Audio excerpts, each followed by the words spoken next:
Ukraine की महिला soldier Tinder पे रूसी सैनिकों को सिड्यूस कर रही हैं। रात में उन्हें बुला करके उनके सिर में गोली मारती हैं। इस तरीके से यूक्रेनी महिला सैनिकों ने अब तक 30 सैनिकों को मार गिराया है। यूक्रेन की खूबसूरत लड़कियां वतन के लिए जान देंगी। यूक्रेन की सबसे खूबसूरत महिला ने बंदूक उठाई। दोस्तों, मैं हूं मनविंदर और मेरे चैनल पे आप सभी लोगों का बहुत बहुत स्वागत है। मैं सभी का खैर मकदम करती हूँ।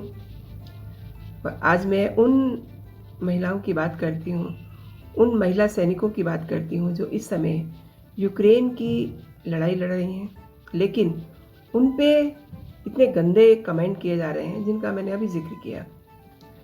मैं आपसे एक कहानी शेयर करती हूँ।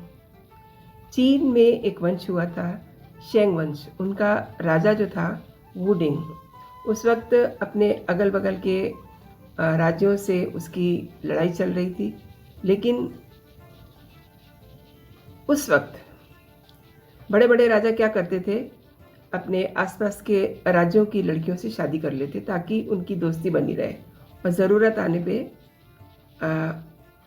वो एक दूसरे के काम आ सकें। राजा वुडिंग ने ऐसी ही स्थितियों में एक लड़की से शादी की, उसको अपनी रानी बनाया।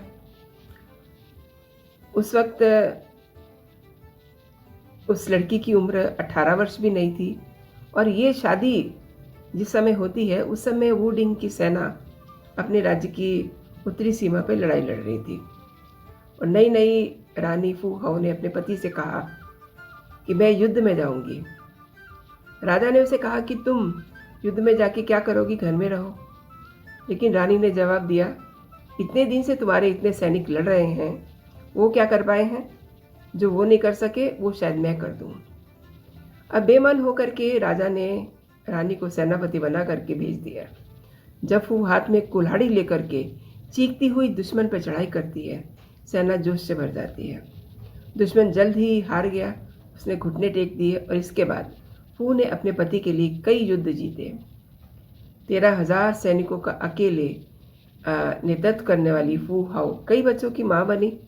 और जब वो युद्ध से लौटती तो राजा उसे बाहें खोल करके उसका इंतजार करता। ये भी इतिहास में दर्ज है कि उसकी 33 वर्ष की उम्र में ही मौत हो जाती है और ये मौत उसकी बच्चे को जन्म देते समय होती है।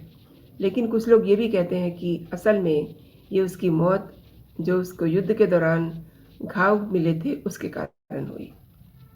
फू की कहानी उन चंद कहानियों में शुमार है जो समय के साथ जीवित रह गईं। और इस कहानी का जिक्र इसलिए भी मैं कर रही हूँ क्योंकि इतिहासकार ये मानते हैं कि फू की कहानी उपलब्ध रिसर्च के मुताबिक दुनिया की पहली महिला वॉरियर की कहानी है। और इसके बाद हजारों लाखों महिलाओं ने अलग अलग युद्ध में हिस्सा लिया। अपने देश का ही इतिहास अगर आप देखें तो कई सारी ऐसी वीरांगनाएं हमारे सामने हैं जिनमें रानी लक्ष्मीबाई सबसे पहले उनका नाम लिया जाता है। हमारा इतिहास ऐसी कहानियों से भरा पड़ा है। अब मैं आती हूँ असल बात पे। इस समय युद्ध चल रहा है और देखिए 2022 में ये युद्ध चल रहा है। अब तक 6 दिन हो चुके हैं इस युद्ध को। और रूस और यूक्रेन के बीच में जो ज़बरदस्त युद्ध चल रहा है उसमें आम यूक्रेनियों ने तो हथियार उठा लिए हैं, लेकिन इसमें अब महिलाएं भी शामिल हो गई हैं। अब जो महिलाएं हथियार उठा रही हैं इसमें कई महिलाएं ऐसी भी हैं जो ब्यूटी पेजेंट हैं, मॉडल हैं। और अगर हम पीछे का डाटा देखें तो यूक्रेन की आर्म्स फोर्सेस में 31,000 महिलाएं हैं, जिनमें से लगभग 4,000 महिलाएं जो हैं वो बहुत अच्छे प्रोफाइल में काम कर रही हैं। युद्ध की स्थिति लाचार और मजबूर करने वाली होती है, ये किसी से छिपा नहीं है। लड़की ही क्यों, किसी भी सिविलियन पुरुष को भी अगर हथियार उठाने पड़े तो बेशक ये बहादुरी का ही काम होगा। मगर इसके साथ एक त्रासदी भी है उन लोगों के परिवारों के लिए, उनके बच्चों के लिए। लेकिन कुछ महानुभाव ऐसे हैं जो ऐसे में भी अपनी कुंठाएं जाहिर कर रहे हैं, इन वीरांगनाओं पे गंदे कमेंट कर रहे हैं। और 10 साल, सीरियसली जो 10 साल की बच्ची है, जो युद्ध में फंसी हुई है, अगर उसके यौन शोषण को लेकर के लोग चुटकियाँ ले रहे हैं, चुटकुले बना रहे हैं, तो उनके दिमागी कहना चाहिए स्तर का क्या कहें, कल्पना करना भी मुश्किल है।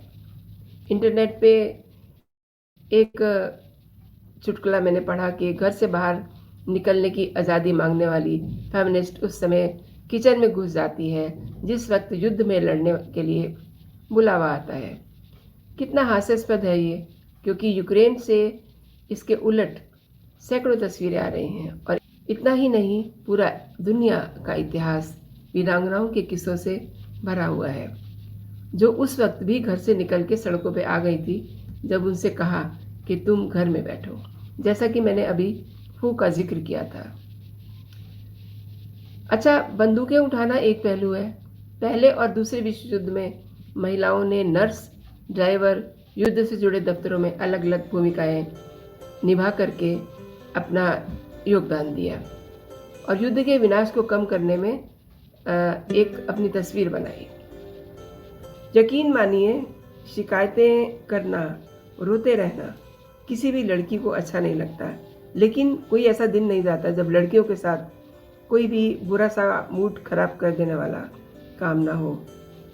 और इस समय यूक्रेन में जो हालात हैं वो किसी से छिपे नहीं हैं। फिर भी सोशल मीडिया पे एक तबका ऐसा है जो वीरांगनाओं को, यूक्रेनी सैनिक महिलाओं को मात्र एक सेक्स ऑब्जेक्ट मानने का काम कर रहा है।